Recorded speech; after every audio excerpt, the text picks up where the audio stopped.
Varicose veins కి సరైన చికిత్స కోసం సంప్రదించండి ఎవిస్ హాస్పిటల్. నమస్తే రమగారు. నమస్తే జయ. రమగారు, మనము ప్రతి స్టోరీలో పిల్లలకి సంబంధించి ఒక నీతి కథ మాట్లాడుకుంటూ ఉంటాం. ప్రతి వీడియోలో కూడా మనం అది కంటిన్యూ చేస్తూ వస్తున్నాం. అయితే ఈరోజు నాకేమనిపించిందంటే, తల్లులకి ఏదైనా చెప్పదగ్గ స్టోరీ ఉంటే చెప్పిద్దాం మీతో అని అనిపించింది. కానీ మీరు ప్రతి దాంట్లో ప్రతి వీడియోలో కూడా మీరు చెప్తూనే ఉంటారు, ముందు తల్లులు నేర్చుకోవాలి, తల్లులు ఆచరించాలి, తర్వాత పిల్లలు ఫాలో అవుతారని. సరే, తల్లులకి కథ అంటే ఇదొక నా ఫేవరెట్ స్టోరీ జయ. చాలా సంవత్సరాల క్రితం చదివాను నేను. బహుశా నా కాలేజ్ మొదలైన కాలంలో అయ్యింది, 30 ఏళ్ళైనా అయ్యిందని అనుకుంటున్నా. అంత పాత కథ. మామూలుగా నేను రైటర్స్ని గుర్తుపెట్టుకుంటా. ఏదైనా కథ చదివితే కథ రైటర్ ఎవరు చెప్తూ ఉంటారు కూడా మీరు. రైటర్ పేరు చెప్తాను, నేను చదువుతాను. అంటే ఇప్పుడు ఒకరి కథలు నచ్చినాయి అనుకో, వారి కథలు వెతుక్కుని అవి చదవటం, అలా నాకు ముందు నుంచి అలవాటు ఉంది. మా దగ్గర లైబ్రరీ చాలా పెద్దది ఉంది, మా కాలేజీలో ఉంది. మా నాన్నగారికి బాగా పుస్తకాలు కొనే అలవాటు ఉంది. మా అన్నయ్య అంతే, పుస్తకాలు ఎక్కువ ఉండేవి మా ఇంట్లో. దానివల్లే నేను ఎక్కువ చదవటం వల్లే ఈ పని చేయగలుగుతున్నాను అనమాట. అయితే నేను చదివిన ఈ కథ తాలూకు రైటర్ ఎవరో ఆ రోజున నేను శ్రద్ధ పెట్టి తెలుసుకోవాలి. ఏదో పత్రికలో చదివినట్టే నాకు జ్ఞాపకం. బాగా చాలా బాగా మనసుకు హత్తుకుపోయి ఉందన్నమాట. ఆ కథ చదివిన మొదటి రోజున, అంటే మొదటిసారి చదివినప్పుడు ఎంత రోమాంచితంగా, ఎలా అత్యద్భుతంగా అనిపించిందో ఎన్నిసార్లు చెప్పుంటానో, 100 సార్లు చెప్పుంటా ఆ కథ నేను. ప్రతిసారి నాకు అదే ఫీల్ కలుగుతుంది. చాలా అత్యద్భుతమైన కథగా తోస్తుంది. నేను చాలా మందికి చెప్పినప్పుడు ఈ కథ రైటర్ ఎవరో తెలుసా, మీరు ఎక్కడైనా చదివారా అని అడుగుతూనే ఉన్నాను. నాకు దాని ఆన్సర్ రాలేదు. ఇవాళ ఇప్పుడు అంటే మనం ఈ ప్రోగ్రామ్ స్టార్ట్ చేసిన దగ్గర నుంచి ఏదో ఒక సందర్భంలో ఈ కథ చెప్పి దీని రైటర్ ఎవరు, వారెవరో తెలుసుకోవాలని కోరిక ఆడియన్స్లో ఎవరైనా, ఇప్పుడు మన 100 మంది చూస్తారు, వాళ్ళలో ఎవరో ఒకళ్ళు ఈ కథని ఫలానా వారు రాశారు ఆయన పేరు తెలిస్తే చాలా సంతోషిస్తాను నేను. చూడండి, మామ్ ప్రేక్షకులందరూ రమగారి కోసమైనా మీకు ఎవరికైనా ఆథర్ నేమ్ తెలిస్తే కనుక డెఫినెట్గా కామెంట్ రూపంలో తెలియచేయండి. అయితే వీరు రాసిన కథ అప్పుడు నేను చదివిన దానికి, ఇప్పుడు నేను చాలా సంవత్సరాల నుంచి ఆ కథ అప్పుడప్పుడు రకరకాల సందర్భాల్లో చెప్తున్నాను. కొంత డీటెయిలింగ్లో చిన్న చిన్న మార్పులు ఉండొచ్చు. కథను జనరల్గా మనం ఓన్ చేసుకుంటాం. మామూలుగా నేను చదివిన కథలు ఎలా చదివాను యథాతథంగా అలా మనం చెప్పం కదా, చిన్నప్పుడు నా మార్పులు వస్తాయి. ఫ్రేమ్ మాత్రం, అంటే స్టోరీ ఫ్రేమ్ మాత్రం అదే ఫ్రేమ్. అయితే ఇది ఒక 200 ఏళ్ల నాటి కథ అనుకుందాం, అలా అయ్యుండొచ్చు అనిపిస్తోంది. అంటే ఆ కథ చెప్పిన సందర్భం దీన్ని బట్టి. అప్పట్లోనట ఒక గాజుల వ్యాపారి ఉండేవాడు. ఓకే. ఈ గాజుల వ్యాపారం అంటే ఇప్పుడు మామూలుగా మనం షాప్కి వెళ్ళి కొనుక్కుంటున్నాం. ఒక 20-30 ఏళ్ళ నాడు, 10-15 ఏళ్ల నాడు, ఇప్పుడు కూడా మరి పల్లెటూళ్ళల్లో కనపడుతుందేమో, గాజులు మలారం అనేవాళ్ళు. మలారం దింపటం అనేది ఒక ప్రోగ్రాం కింద ఉండేదన్నమాట. ఈ గాజులు వాళ్ళు ఏం చేసేవాళ్ళు అంటే, ఒక పెద్ద మూటలో ఒక గాజుల పెట్టెలు పెట్టుకుని తీసుకొచ్చుకునేవారు. ఊళ్ళ వెంట తిరిగేవాళ్ళు. ఊళ్ళల్లో గాజులు వేయించుకోవటం అంటే ఇక్కడి నుంచి ఇక్కడ దాకా గాజులు దగ్గరగా వేసేవాళ్ళు. అంటే లూజ్గా ఉండే గాజులు తీసి పక్కన పెట్టే రకంవి కాదు, గాజులు ఉండాలి చేతి నిండా. అవి పూర్తిగా దాదాపుగా పోయినాక అప్పుడు మళ్ళీ కొత్త గాజులు ఎక్కించుకునేవాళ్ళు. ఎవరికి వాళ్ళు గాజులు వేసుకునే సిస్టమ్ పాతకాలంలో ఉండేది కాదు. ఇవి గాజులు అతను వీళ్ళ చేయి పట్టుకుని నొక్కి దగ్గరగా ఉండే గాజులు వేసేవాళ్ళు. పని పాటలు చేసుకునేవాళ్ళు కదా, వదులుగా అటు ఇటు కదులుతున్న గాజులు పగిలిపోతాయి త్వరగా. మట్టి గాజులు వేసుకోవటం అంటే, ఇప్పుడు దగ్గరగా గుత్తంగా ఉన్నాయనుకో, చేతి నిండా ఉన్న గాజులు ఏ పని చేసినా పగలవు, చిన్నగా సవడి చేస్తుంటాయి. గాజుల చేత్తో అన్నం పెట్టడం అనేది ఒక ఏమనాలంటే, రకరకాల సేయింగ్స్లో గాజుల చేత్తో అన్నం పెట్టడం అనేది ఒక సేయింగ్. అయితే ఈ గాజుల వ్యాపారి ఉండేవాడు. ఈయన చాలా దేవీ భక్తుడు. ఓకే. అయితే ఆయన పేరేదో కానీ ఆయన దుర్గా అనేవాడు. ఎప్పుడు దుర్గా నేను రామ అంటుంటాను నేను, అలా ఆయన దుర్గా అనేవాడు. ఈ దుర్గా ఎట్లా అంటే, కనపడ్డ అమ్మాయి దుర్గే, గాజులు వేయించుకునే అమ్మ తల్లి దుర్గే, అందరూ దుర్గలే. అతను అలా దుర్గా అని ఎప్పుడు దుర్గని తలుచుకుంటుందంటే ఆయన దుర్గాదాస్ అనేవాళ్ళట. అయితే ఈ దుర్గాదాసు ఊళ్ళ వెంట తిరుగుతుండేవారు, గాజులు వేసేవాడు. అయితే ఒకసారట ఆయన ఒక ఊరు నుంచి రెండో ఊరికి వెళ్ళాలంటే, అప్పుడు నడకదారులే కదా, అప్పుడు ఇలా ట్రాన్స్పోర్టేషన్ అవి ఉన్నవి కాదు. ఈ నడక దారిలో ఆయన వస్తూ ఉంటే ఒక చెరువు పక్క నుంచి వెళ్తున్నాడు. ఆ చెరువు గట్టున ఒక అమ్మాయి కనపడింది ఆయనకి. అమ్మాయి మరి చిన్నపిల్ల కాదు, ఒక 25-30 సంవత్సరాల లోపల వయసు ఉంటుంది. అందంగా చక్కగా బాగుంది. ముక్కుకి ఒక ముక్కు పుడక, రెండో ముక్కుకి బేసరి. పాత రోజుల్లో అలా ఉండేవి కదా, 2 ముక్కు పుడకలు ఉండేవి. అక్కడి నుంచి సర్వాలంకారాలతోటి అమ్మాయి చక్కగా ముత్తైదు పెళ్ళైన అమ్మాయి కనపడి పిలిచి గాజులేస్తావా అని అడిగింది. అయితే ఇంత నిర్జనంగా ఉంది ఈ అమ్మాయి ఇక్కడ ఎందుకుందంటే, ఆ అమ్మాయి చేతిలో బిందు ఉంది, మంచినీళ్ళకి వచ్చిందని అనుకున్నాడు. ఓకే. నేను ఆ ఊరు వెళ్తున్నాను, నువ్వు ఆ ఊరు వెళ్ళిపోతున్నావు, నేను ఇంటికి వెళ్తాను, నువ్వు నాకు గాజులు వెయ్యి అని చెప్పి చెయ్యి అందించింది. అందించేసరికల్లా ఈయన ఏం చేశాడు, సరే ఒక చెట్టు కింద దింపాడు మల్లారం. పెద్దవాడు ఒక 50 ఏళ్ళు ఉండుంటాయి బహుశా. అమ్మాయి చెయ్యి అందిస్తే ఎర్ర బాగున్నాయి, ఆకుపచ్చవి బాగున్నాయి, పసుపచ్చవి బాగున్నాయి అంటే 3 రంగుల గాజులు చేతుల నిండా వేశాడు. పిల్లని చూస్తే కలిగిన అమ్మాయి లాగానే కనపడుతుంది. ఈ అమ్మాయి దగ్గర డబ్బులు ఉండవని అతను ఎందుకు ఊహిస్తాడు? గాజులు వేయించుకుని ఏదో తృణమో పణమో, అప్పుడు పెద్ద ఖరీదులు కాదు, కాసు, అరకాసు, పావల, 10 రూపాయలు బేడలు కాణీలు ఉండే రోజులు, అణాలు అర్ధనాళ్ళు ఉండేవి.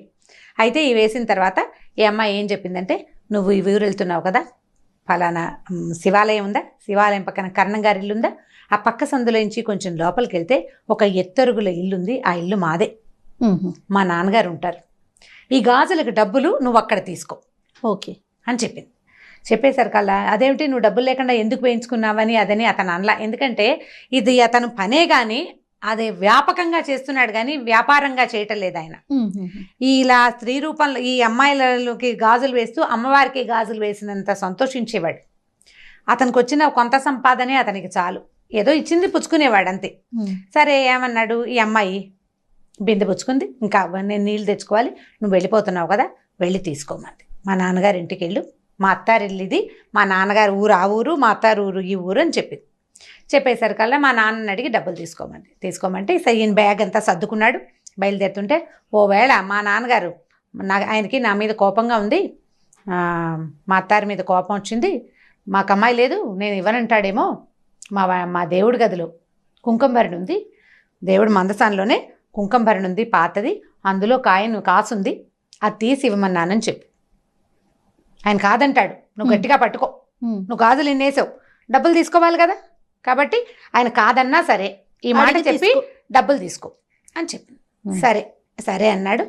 ఆ అమ్మాయిని అక్కడ వదిలిపెట్టి ఈయన సంచి తన తట్టాబుట్ట సర్దుకుని ఆ ఊళ్ళోకి వెళ్ళాడు. శివాలయం వచ్చింది, దండం పెట్టుకున్నాడు, కర్ణంగారి ఇల్లు కనపడింది, పలకరించాడు, పక్క సందులోంచి లోపలికి వెళ్ళాడు. ఎత్తరుగుల ఇల్లు. అయితే ఇల్లు పెద్దదే కానీ బాగా పేదరికంలో ఉన్న ఇల్లే అది. అక్కడి నుంచి ఆ ఇంటి ఆయన్ని పిలిచాడు. బయట ఒక 5-6 వేద విద్యార్థులు ఎవరో కూర్చున్నారు, వేద పాఠం చదువుకుంటున్నారు. ఈ అమ్మాయి అన్ని కాకేశాడు. అయ్యా, మీ అమ్మాయికి గాజులు వేసానండి చెరువు దగ్గర, డబ్బులు ఇప్పిస్తే వెళ్తానండి అన్నాడు. అమ్మాయా, ఎవరమ్మాయి, ఎవరింటికి వచ్చావు నువ్వు అని అడిగాడు. ఫలానా ఇల్లు ఇదే కదండి, ఆయన పేరు కూడా చెప్పింది. ఆ పేరు తమరదే కదా అంటే నాదేను. ఫలానా ఇల్లు ఇలాగని చెప్పింది, గుర్తులు, నేను వచ్చాను, మీరు ఇలాగే అంటారని అమ్మాయి చెప్పింది కూడా. డబ్బులు ఇప్పించండి బాబు, లక్షణమైన బిడ్డ, అంత పిల్లని కాదనుకుంటారా అన్నాడు. మీకు తగదాలుంటే సొంత పిల్లని కాదనుకుంటారా ఎవరైనా అనేసరికి ఈయనకు అర్థం కాదు. పిల్లని కాదనుకోవటం ఏమిటయ్యా, నాకు అసలు ఆడపిల్లలే లేరు, అమ్మాయిలు లేరు నాకు అన్నాడు. అనేసరికల్లా భలేవారు మీరు ఇట్లాంటి మాట అంటారు, ఇంత మాట అన్నారు, అమ్మాయి చెప్పింది, ఇంత మాట అంటారా, ఎంత కోపం వస్తే మాత్రం, ఆడపిల్లని కాదనుకుంటే ఎలాగండి, తీసుకొచ్చి డబ్బులు ఇవ్వండి అన్నాడు. మెల్లిగా జనం చేరటం మొదలుపెట్టారు. గాజులు వాడు రావటం ఏమిటి, వీళ్ళింటో డబ్బులు అడగటం ఏమిటి.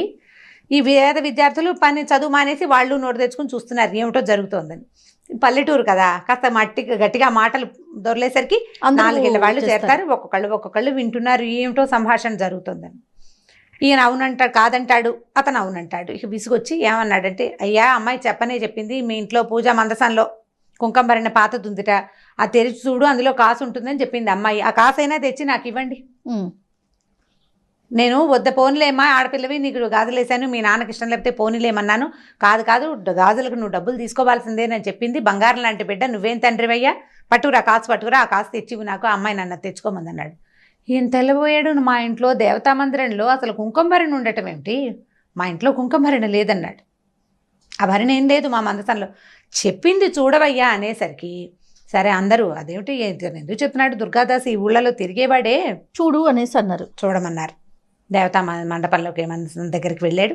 అయితే వాళ్ళ అమ్మగారు, ఆయన తల్లి, ఈయనే కొంచెం పెద్దవాడు, ఓ 50 ఏళ్ళ పైనున్న ఆయన, ఆవిడ కడు వృద్ధురాలు, ఇంట్లో ఉంది పెద్ద ఆవిడకి జ్ఞాపకం వచ్చింది లీలగా. ఒక పాత కుంకుమభరణ వాళ్ళ దేవతా మందసంలో ఒక పక్కన చిన్న మీట లాంటిది, అది నొక్కితే అక్కడ ఒక కుంకుమభరణలు అవి పెట్టుకునే, ఎందుకంటే పాత రోజుల్లో బీరువాలు అవి ఉండేవి కాదు కదా, ఈ దేవతా మందిరాల్లో, తర్వాత ఏమో పందిరి మంచాల లోపల అట్లా చిన్నవి అల్మర్లు ఉండేవి, వస్తువులు దాచుకోవడానికి.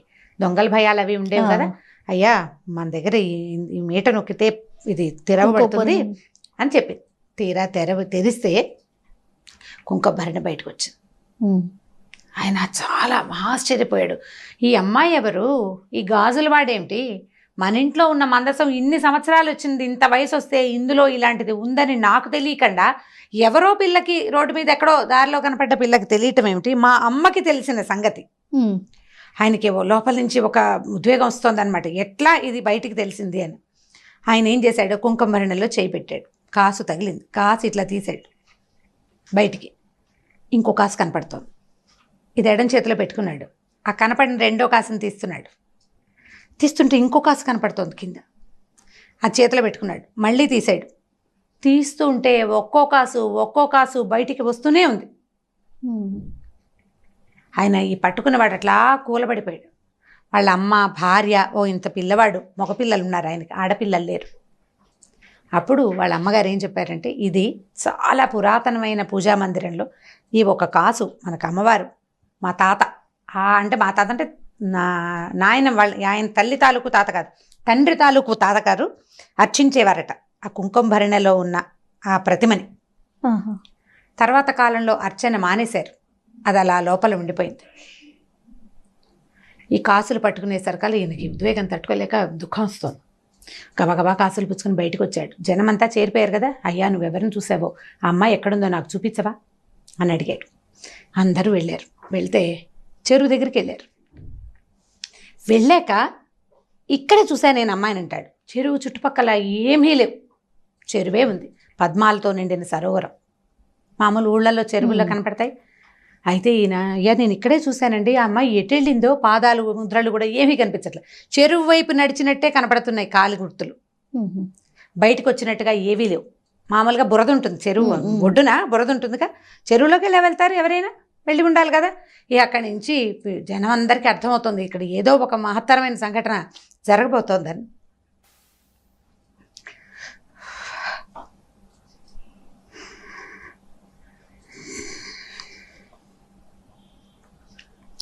సరే దుర్గాదాసు పిలిచాడు. నేను ఒక అమ్మాయికి గాజులేసాను.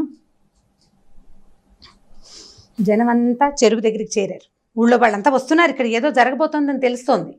అక్కడి నుంచి ఈ దుర్గాదాసు, అమ్మా నేను నీకు గాజులేసానని చెప్పినా కూడా నమ్మలేని పరిస్థితి కనపడుతోంది. వాళ్ళకి అమ్మాయిలే లేరని ఊరంతా సాక్ష్యం చెప్తున్నారు. నేను ఏ తల్లికైతే గాజులేసాను ఆమె ఇక్కడ కనపడితే కానీ ఇప్పుడు నమ్మరు. ఈ విషయం నేను ఎట్లా చెప్పానో కూడా నాకు తెలియటం లేదు అని చెప్పి గట్టిగా ఎలుగెత్తి దుర్గా దుర్గా అని పిలిస్తే చెరువులోంచి 2 చేతులు వచ్చినాయి పైకి. రెండు చేతులకి ఎరుపు, పసుపు, ఆకుపచ్చ గాజులు ఫుల్గా ఉన్నాయట చేతుల నిండా. ఈ పైకొచ్చిన చేతుల్ని ఆ ఊరంతా చూసింది. వాళ్ళు ఏమనుకున్నారంటే, ఒక శక్తి ఒక బ్రాహ్మడి ఇంట్లో 100 సంవత్సరాల పైగా నిక్షిప్తం అయిపోయి లోపల ఉండిపోయిన శక్తి నన్ను పూజించే సమయం వచ్చింది అని బయటికి రావడానికి ఆమె చేసిన ప్రయత్నం ఏంటంటే, ఒక గాజులు అతని పూర్వజన్మ పుణ్యం, అతను చేసుకున్న పుణ్యం అవుతున్నారు అంటే ఈ కథలో ఉన్న శక్తి అలాంటిదన్నమాట. అంటే భగవంతుడు తనని తను ప్రకటితం చేసుకోవాలంటే ఎలాగైనా చేయొచ్చు, శక్తి అది. ఇప్పుడు దేవుడు అంటే మగవాడే కాదు కదా, మగవాడికి మూలం తల్లి. ఆమె తనకి తాను బయటికి రావాలని గనక ప్రకృతి భావిస్తే ఈ రకంగా ఎవరికైనా ప్రత్యక్షం కావచ్చు. దానికి ఋషీశ్వరులు, మునీశ్వరులు వాళ్ళే కావక్కర్లేదు, ఏమక్కర్లే. ఏ కుటుంబంలో అయితే ఆమె ఆనుచానంగా సంవత్సరాల తరబడి పూజలు అందుకుని తర్వాత కొంత గ్యాప్ తర్వాత మళ్ళీ వాళ్ళకి కనపడాలని అనుకుని దానికి ఈ గాజులతన్ని వ్యాజంగా చేసుకుంది. అతను ప్రత్యక్షంగా ఆమెను చూశాడు, పట్టుకుని గాజులు వేశాడు చేతికి. ఎందుకంటే ఆయన అందరి ప్రతి అమ్మాయిని ఆయన దుర్గగానే భావించేవాడు. అమ్మవారికే గాజులు వేస్తున్నంత భక్తి ప్రపత్తులతోటే గాజులు వేశాడు. ఒకవేళ డబ్బు ఇవ్వకపోతే పోనీ అనుకునేవాడట. ఎవరు ఇవ్వగలిగిన తల్లి దగ్గర తీసుకుని, ఏ పిల్లైనా ఆడబిడ్డకి చేతులకి గాజులు ఉండాలి కదా, ఎవరికైనా చేతికి గాజులు ఉండాలి. ముత్తైదు పిల్లకి గాజులు లేకపోతే ఎట్లా? ఇవ్వగలిగిన వాడు ఇస్తాడు, ఇవాళ ఇవ్వకపోతే వచ్చే సంవత్సరం ఏ ఒడ్లో మినుములో పెసలో ఇస్తారని వేసేవాడట.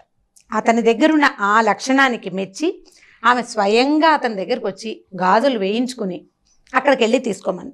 ఇప్పుడు ఎవరైతే పూజ చేయాలో వాళ్ళు ఆమెను చూడలేకపోయారు. చూడండి, చిత్రమైన సంగతి కదా. ఈ చెరువులోంచి చేతులు పైకి రావడం, ఆ చేతుల నిండా ఉన్న గాజులు, ఉంగరాలు, దగదగాయమానంగా ఉన్న ఆ చేతులు ఆ ఊరంతా చూసింది. స్పృహ తప్పి పడిపోయాడట దుర్గాదాసు. ఆ తర్వాత ఈ కథ అట్లా నడిచింది. మళ్ళీ వాళ్ళ ఇంట్లో మళ్ళా లలితా పూజ అందుకుంది. వాళ్ళకి ఐశ్వర్యం వచ్చింది. వాళ్ళు చాలా పేదవారు అయిపోయారు ఆ కుటుంబం వాళ్ళు. ఆ తర్వాత మళ్ళీ అక్కడ బాగా వాళ్ళకి అన్ని రకాల సంపదలు వృద్ధి పొందినాయి. అయితే ఇది ఎవరో ఒక కుటుంబం గురించి చెప్పించిన కథ కూడా అయి ఉండాలి. నేను చదివాను, కానీ ఆ రాసిన వారి మహానుభావులు వారి పేరేమిటో నేను నాకు జ్ఞాపకం పెట్టుకోలేకపోయాను. చిన్నతనము మొదటిది, ఆ రోజుకి ఆ ధ్యాస లేకపోవటం. ఏదో పత్రికలో వచ్చింది చదివాను. మళ్ళీ తలుచుకుంటూ ఉంటే నాకు అది చాలా ఉద్వేగభరితంగా అనిపించింది. ఇది నా జీవితంలో చదివిన అత్యద్భుతమైన, అతి తక్కువ కొన్ని కథల్లో ఇదొక కథ. ఎవరికైనా ఈ రైటర్ తెలుసుంటే ఆ రైటర్ పేరు, వారెవరో మహానుభావులు నాకు తెలియజేస్తే వాళ్ళకి బాగా రుణపడి ఉంటాను నేను. ఎందుకంటే ఎప్పటి నుంచో ఇప్పుడు నేను ఎంతమందికి చెప్పుంటానో, చెప్పిన ప్రతిసారి ఇదే ఉద్వేగం, ఇదే ఆనందం కలుగుతుంది జయ నాకు. ఎందుకంటే భగవంతుని మనం తెలుసుకోవటం ఒక రకం. మనం మామూలుగా చెప్తాం దేవుడు ప్రతి చోట ఉండలేక తల్లి రూపంలో జన్మించాడు, అందుకని ఆయన తల్లే దేవుడుగా మనకి ప్రతి విషయానికి వస్తుందని. కొంతకాలం మన అమ్మ మనకి దేవుడు, తర్వాత మనం దేవుళ్ళం అవుతాం మన పిల్లలకి. ప్రతి స్త్రీ కూడా దేవస్వరూపమే. అయితే ఈ దైవస్వరూపాల్లో ఒక్కొక్కళ్ళు కొంచెం ఇబ్బంది పడి ఇందులో నుంచి తొలగిపోతున్నారు కూడా. పాపం వాళ్ళకి భగవంతుడు ఇచ్చింది అది, అందులో నుంచి తొలగిపోమని. కానీ ఎవరైనా సరే ఇలా ఉండవలసిందే. ఇలాంటి దాన్ని మనకి కలిగించింది ఒక శక్తి ఏదో ఉంది కదా. ఆ శక్తిని గురించి మనం ఇట్లాంటి కథలు తెలుసుకుంటే మనం ఈ దేవుడు లేడు, ఇలాంటిది ఏదీ లేదు, ఇలాంటి భావన నుంచి బయటపడిపోతామని అనిపిస్తుంది. కానీ మామ్ స్టార్ట్ చేసిన డే 1 నుంచి మన ఇద్దరం ఎన్నో వీడియోస్ చేసాం రామ్ గారు. ఫస్ట్ టైం నేను మిమ్మల్ని చూశాను ఒక స్టోరీ మధ్యలో మీరు ఆగిపోయి మళ్ళీ రీస్టార్ట్ చేయటం అనేది ఇది బహుశా ఫస్ట్ వీడియో అనుకుంటాను. ఈ కథలో ఉంది కదా జయ, ఈ కంటెంట్లోనే అలాంటిది ఉంది. ఎంత చిన్న మామూలు వాడికి, మామూలు మనిషికి, మామూలు వ్యాపారస్తుడికి దేవి సాక్షాత్కారం జరగటం అనేది చాలా అత్యద్భుతమైన సంగతి. ఇలాంటివి ఇంకొక 2 కథలనైతే నాకు చాలా ఇష్టమైన కథలు. ఈ కథ నాకు చాలా ఎంత హాట్ ఫేవరెట్ అంటే, దీనంత ఇష్టమైన కథ నిద్రలో కూడా నేను తలుచుకునే కథ ఇంకొకటి లేదు. చాలా అత్యద్భుతమైన కథగా తోస్తుంది ఎవరో మహానుభావులు. అయితే నేను ఒక అమ్మాయికి ఈ కథ చెప్తే తను నెట్లో ఇంగ్లీష్లో ఈ కథ చదివాను, బ్యాంగిల్ సెల్లర్ అని ఈ కథ చదివానని చెప్పింది తను నాకు. కానీ తన కూడా ఆథర్ ఎవరో తెలియదు. ఓకే, అంటే ఈ ఎక్సైట్మెంట్ తనకి కలగల కథ చదివితే. నేను చెప్పినప్పుడు వచ్చింది ఆ అమ్మాయికి, నేను చెప్పినప్పుడు వచ్చింది. ఆ ఇంగ్లీష్లో కథ చదివితే ఇలాంటిది అమ్మవారి చేతిలో వచ్చినాయని రాశాడు, గాడెస్ కనపడిందని రాశాడు అని చెప్పింది అనమాట. బట్ నేను ఇంటర్నెట్లో సెర్చ్ చేశాను, కానీ నేనేం సాధించలేకపోయాను ఆ కథను. అంటే సరిగ్గా మనం అడగాలి కదా ఈ స్టోరీ అని, రైటర్ పేరు ఏదైనా స్టోరీ పేరు చెప్పాలి. నేను 2 చెప్పలేకపోయాను, దాంతో నేను తెలుసుకోలేకపోయాను. ఈ కథ తెలుసుకోండి అమ్మా, పిల్లలకి వీలైతే కథ చెప్పగలిగితే దీన్ని బ్రీఫ్ చేసుకుని చెప్పండి మొదటిది. తర్వాత ఎవరికైనా ఈ రైటర్ పేరు కనుక తెలిస్తే, అంటే ఇది డీటెయిలింగ్ మారిపోయింది, నా భక్తి కూడా తోడైంది కదా, నాకు కూడా అమ్మవారి మీద ఉన్న భక్తి దీనికి తోడైంది. అందుకని కథలో కొంత డీటెయిల్స్ మారిన, ఫ్రేమ్ మాత్రం ఇదే కథ. Right, thank you so much రమ్మ గారు. ఒక అద్భుతమైన కథని మా అందరికి వినే అవకాశాన్ని కల్పించారు. అంటే చెప్పే అవకాశం మీ వల్ల ఇంకొకసారి వచ్చింది నాకు. నమస్తే జయ. ఈ వీడియో కనుక మీకు నచ్చినట్లయితే లైక్ చేయండి, షేర్ చేయండి. మరిన్ని వీడియోస్ కోసం మా ఛానల్ని సబ్స్క్రైబ్ చేసుకోండి.